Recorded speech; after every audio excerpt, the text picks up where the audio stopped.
नमस्कार दोस्तों, स्वागत है आपका स्वदेश की बात में। दोस्तों, आज हम चर्चा करने वाले हैं इतिहास की उस घटना की जो अत्यंत विवादित रहा है, जिसके अंतर्गत हमारे सबसे प्रमुख स्वतंत्रता सेनानियों के आपसी मतभेद को आमतौर पर जिस रूप में देखा जाता है वो वास्तव में उस रूप में नहीं है। उनके आपसी संबंधों में अत्यंत घनिष्ठता है। जब हम इतिहास को वास्तविक रूप में इतिहास के आधार पर ही देखते हैं तो अगर निजी राजनीतिक या क्षेत्रीय भावनाओं को परे रखकर हम जब इतिहास को देखते हैं तो पाते हैं कि उन चीज़ों को लेकर के हमारा जो आमतौर पर दृष्टिकोण होता है वो थोड़ा संकीर्ण है। वो घटना जिसके बारे में आज हम चर्चा करेंगे वो है नेहरू, गांधी, सरदार पटेल और नेताजी सुभाष चंद्र बोस से जुड़ी हुई घटना, जिसका प्रभाव भारतीय राजनीति पर, भारतीय स्वतंत्रता संग्राम पर बहुत ही गहरा पड़ा। वो घटना है नेताजी का कांग्रेस पार्टी से इस्तीफा देना। आखिर क्या वजह रही कि नेताजी को इस्तीफा देना पड़ा, या हम कहें कि उन्हें मजबूर होना पड़ा इस्तीफा देने के लिए? तो इसके लिए दोस्तों हमें एकदम शुरुआत से शुरू करना होगा। नेताजी कांग्रेस पार्टी में शामिल होते हैं 1921 में। इसके पहले उनका बहुत शानदार एक करियर रहा है। वो शिक्षा के मामले में बहुत ही तेज तर्रार विद्यार्थी थे। बहुत ऊंचे दर्जे से उन्होंने पास की सारी परीक्षाएं, मैट्रिक से लेकर के ऊंची जो शिक्षा है उसको उन्होंने ग्रहण किया। किंतु भारतीय राजनीति में जब गांधी जी का प्रवेश हुआ तो गांधी जी के प्रवेश करने के बाद उनके मन में भी तीव्र इच्छा जागी देश सेवा करने की, देश की आज़ादी में भाग लेने की, और वो कांग्रेस में शामिल हुए और एक एक करके सीढ़ियां चढ़ते गए। किंतु कांग्रेस से उनके त्याग पत्र देने के पीछे की परिस्थितियों के आकलन के लिए हमें शुरुआत करनी होगी वहाँ से जहाँ से कांग्रेस पार्टी ने एक बहुत ही महत्वपूर्ण निर्णय लिया था, और उस दौर से जिस दौर में वामपंथी विचारधारा, लेफ्टिस्ट विचारधारा जो है वो कांग्रेस पार्टी में अपना प्रभाव बढ़ा रही थी।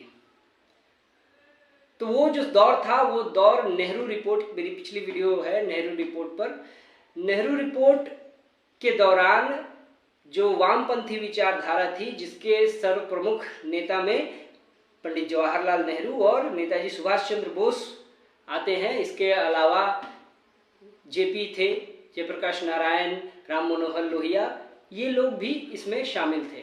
किंतु नेहरू और सुभाष ये दोनों शीर्ष नेता थे वामपंथ विचारधारा कांग्रेस के अंदर जो थी उसमें। तो नेहरू रिपोर्ट का इन्होंने विरोध किया, नेहरू जी ने भी और सुभाष ने भी। उस वक्त वामपंथी विचारधारा का उभार इतना ज्यादा हुआ कि अगले ही वर्ष यानी 1929 में पंडित नेहरू को कांग्रेस पार्टी का अध्यक्ष बनाया गया और वे रहे। इसके बाद उस पद पर रहने के बाद भारत में कांग्रेस की आज़ादी की लड़ाई का आंदोलन तीव्र हुआ और जो वामपंथी जो सोच थी उसका विकास हुआ। फिर दोबारा नेहरू जी बनते हैं कांग्रेस के अध्यक्ष 1936 में। याद कीजिए, ये वो वर्ष है जिस वर्ष में भारत में प्रगतिशील आंदोलन बहुत तेजी से आगे बढ़ रहा था और इसके साथ साथ जो आज़ादी की लड़ाई थी उसमें जुझारूपन बहुत तेजी से आ रहा था। वहीं नेताजी सुभाष चंद्र बोस इसके बाद ही यानी 1937 में पहली बार कांग्रेस पार्टी के अध्यक्ष बनते हैं, यानी नेहरू जी के ठीक बाद।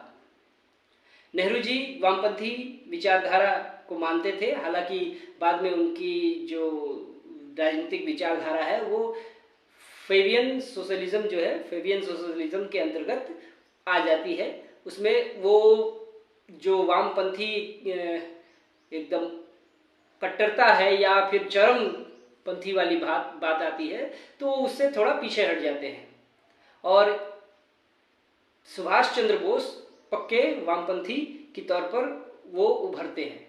तो जब सुभाष बनते हैं पहली बार कांग्रेस पार्टी के अध्यक्ष, तो वो कांग्रेस को अपने विचारों के अनुरूप ढालने की कोशिश करते हैं। वो कार्यकर्ताओं का ऐसा दल तैयार करते हैं जो ज़्यादा से ज़्यादा किसानों और मजदूरों का प्रतिनिधित्व करे, उनको भारत के आज़ादी की लड़ाई में शामिल करे। और सुभाष चंद्र बोस की जो ये बात थी, उस वक्त यूरोप में देखें हम तो दूसरे विश्व युद्ध की भूमिका तैयार हो रही थी। हिटलर का उभार हो रहा था, उधर मुसोलिनी इटली में वो भी उभर रहा था और जापान भी विकसित हो रहा था और इस द्वितीय विश्व युद्ध की भूमिका में वो भी तैयार हो रहा था।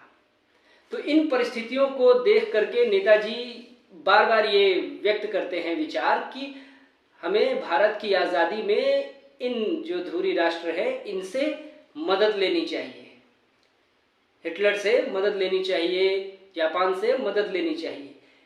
तो ये भी एक आधार था जिस कारण से कांग्रेस पार्टी के भीतर असहमतियों का दौर शुरू हुआ।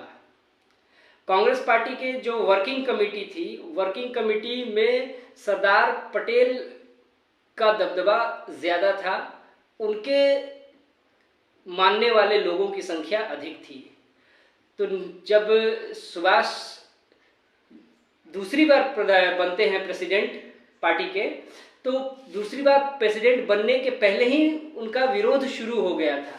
गांधी जी नहीं चाहते थे और सरदार पटेल और दूसरे जो जिनको दक्षिणपंथी विचारधारा का माना जाता था उस समय, और सुभाष बाबू ने भी उनको दक्षिणपंथी के रूप में रखा है, तो वे लोग नहीं चाहते थे कि फिर से सुभाष प्रेसिडेंट बने कांग्रेस पार्टी के, क्योंकि वो बहुत ही ज़्यादा वामपंथी विचारधारा के थे और स्वतंत्रता के आंदोलन में हिंसा के प्रयोग से उन्हें कोई दिक्कत नहीं थी। तो ये जो बातें थी, इस बात के कारण गांधी जी के साथ उनका मतभेद हुआ।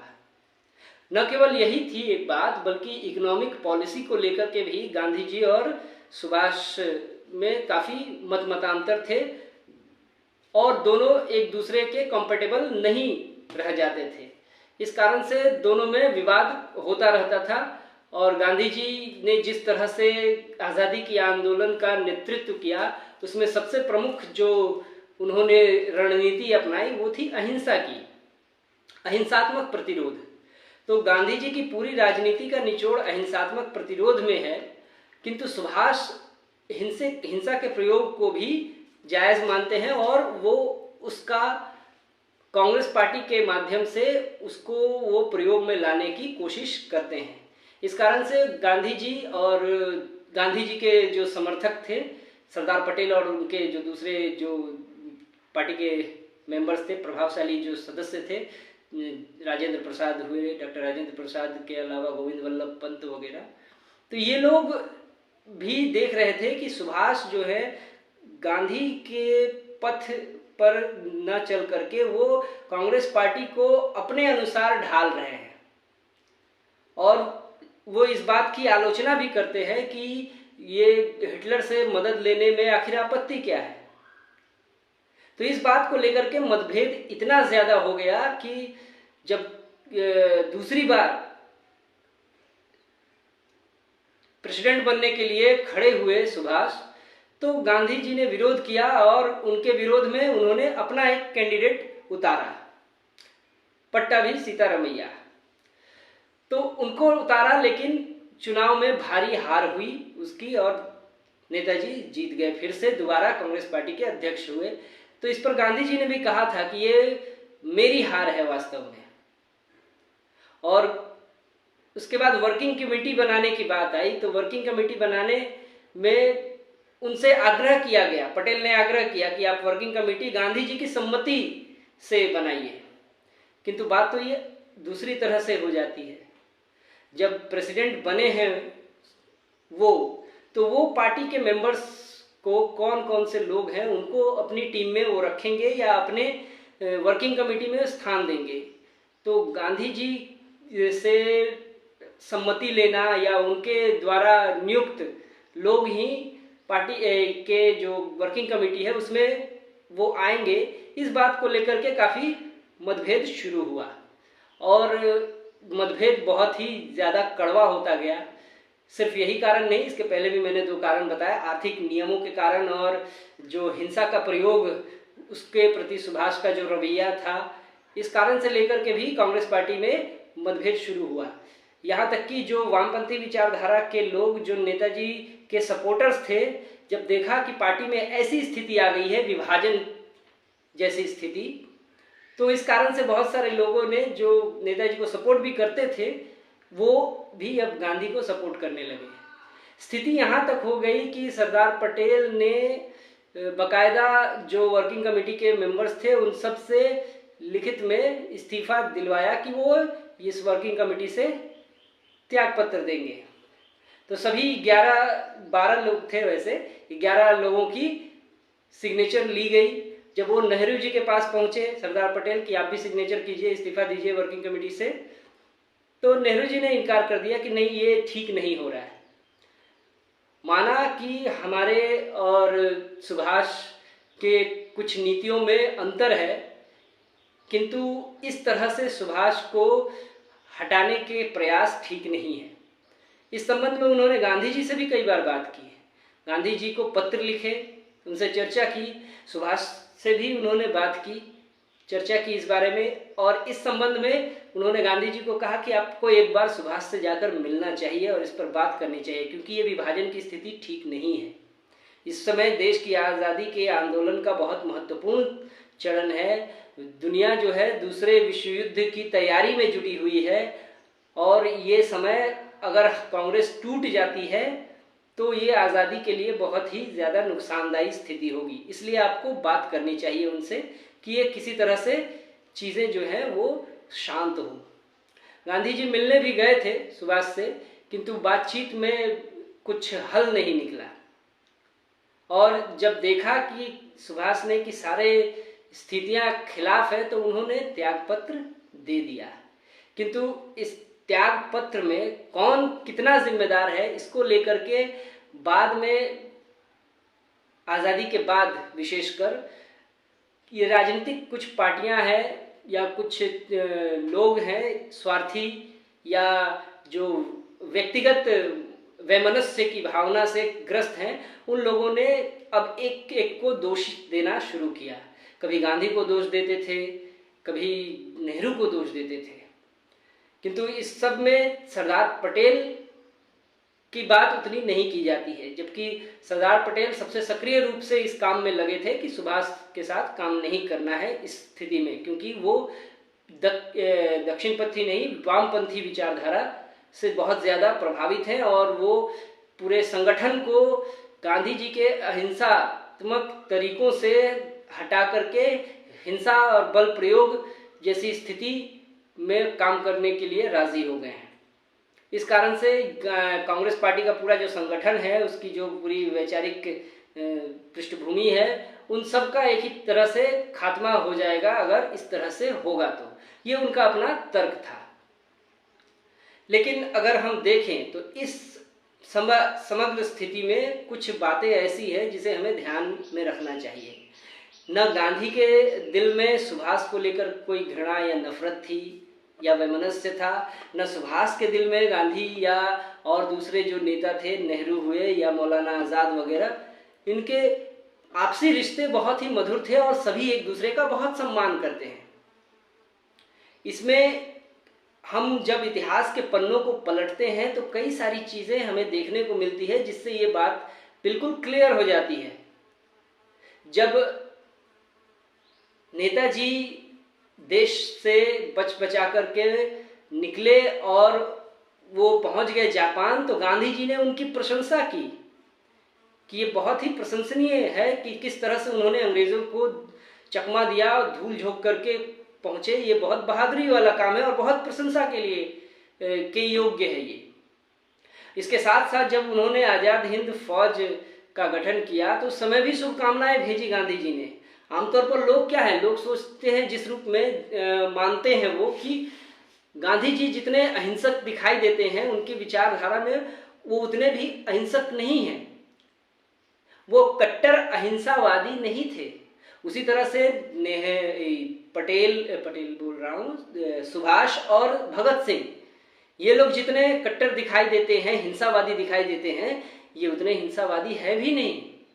इनके लिए ये जो चीज़ें हैं ये उनकी अपनी समझ, उनकी अपनी विवेक शक्ति बुद्धि के आधार पर उनके द्वारा लिया गया निर्णय है। ये एक टूल है, माध्यम है देश को आज़ादी दिलाने का।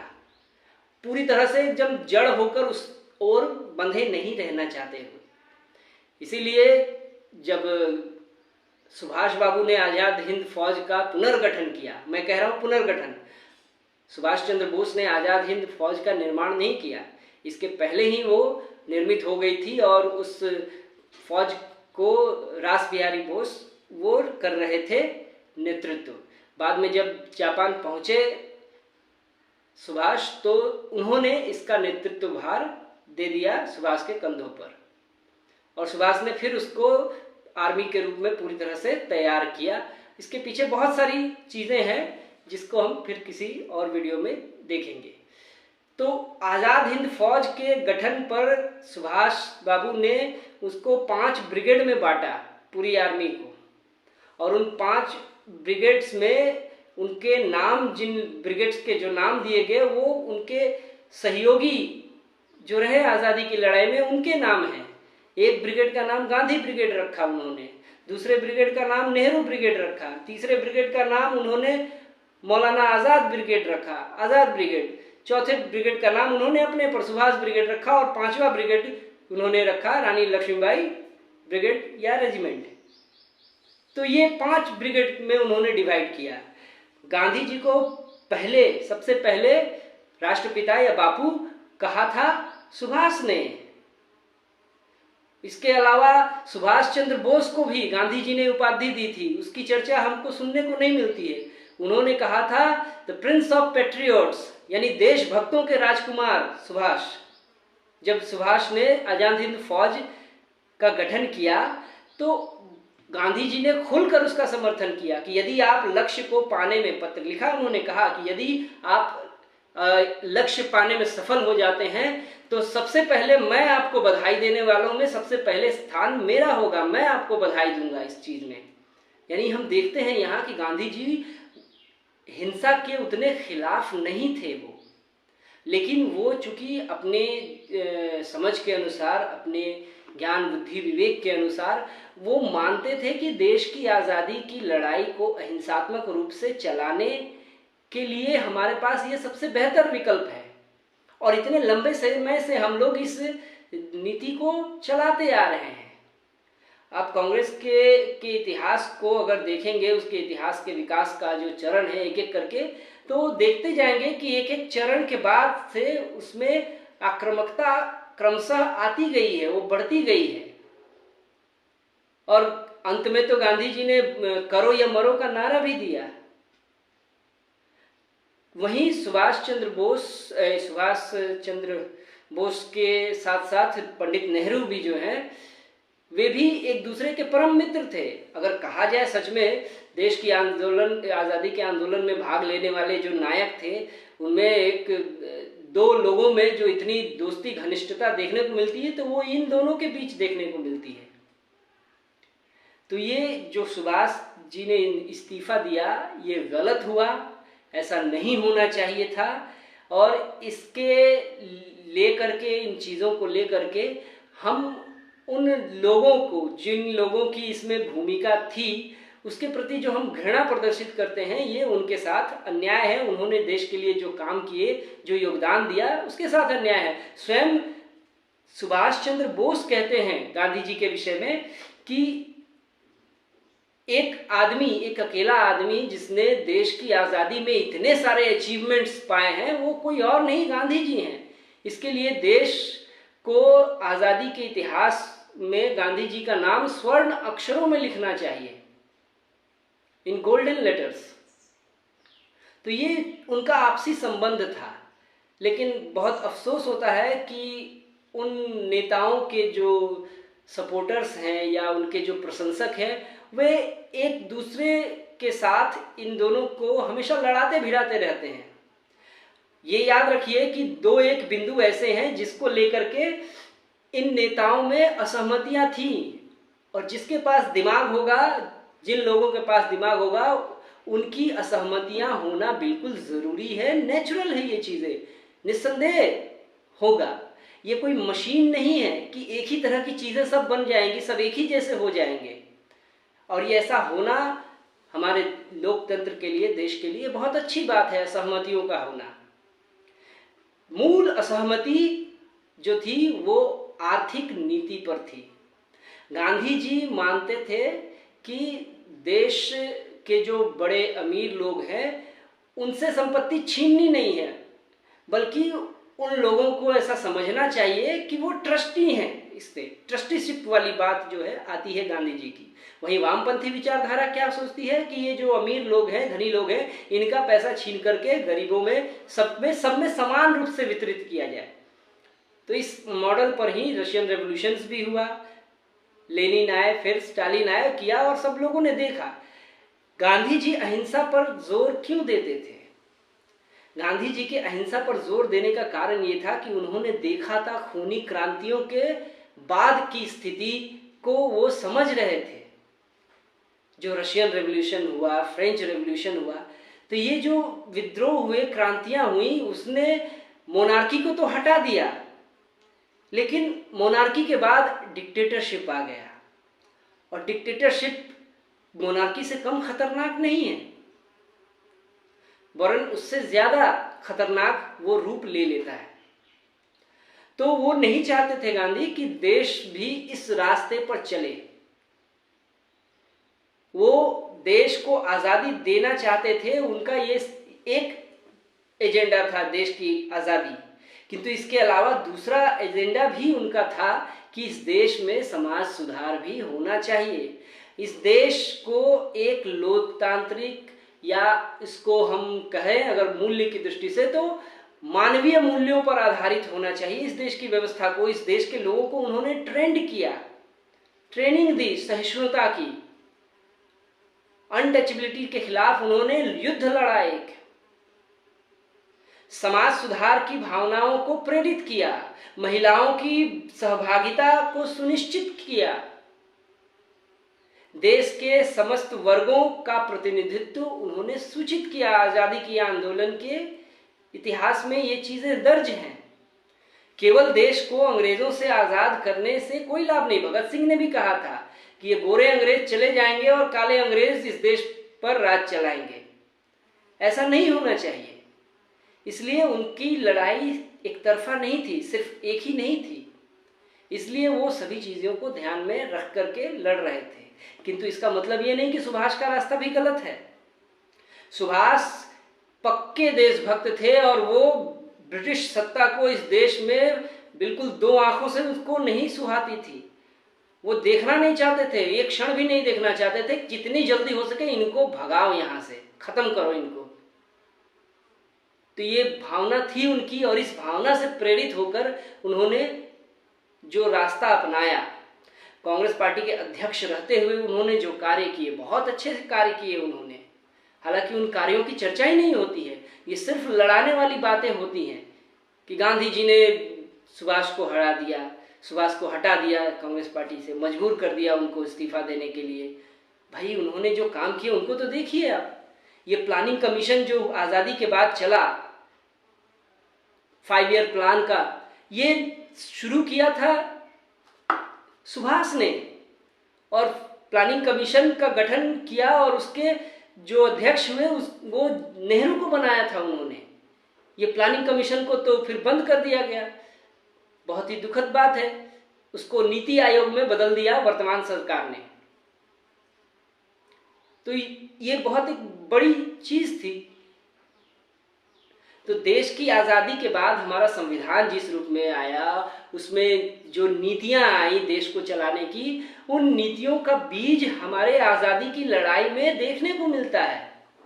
हम उससे काट कर अलग नहीं रख सकते। इसी तरह से उन्होंने बहुत सारे और कार्य किए हैं, उन कार्यों पर भी बात होनी चाहिए। मैं कोशिश करूंगा अगले वीडियो में नेताजी के कांग्रेस पार्टी के प्रेसिडेंट रहते हुए जो कार्य उन्होंने किए उस पर बात करने की। लेकिन ये वीडियो चूंकि इस विवाद पर था, इस कारण से यहीं तक मैं सीमित रखता हूँ। आशा करता हूँ आपको अच्छा लगेगा। धन्यवाद।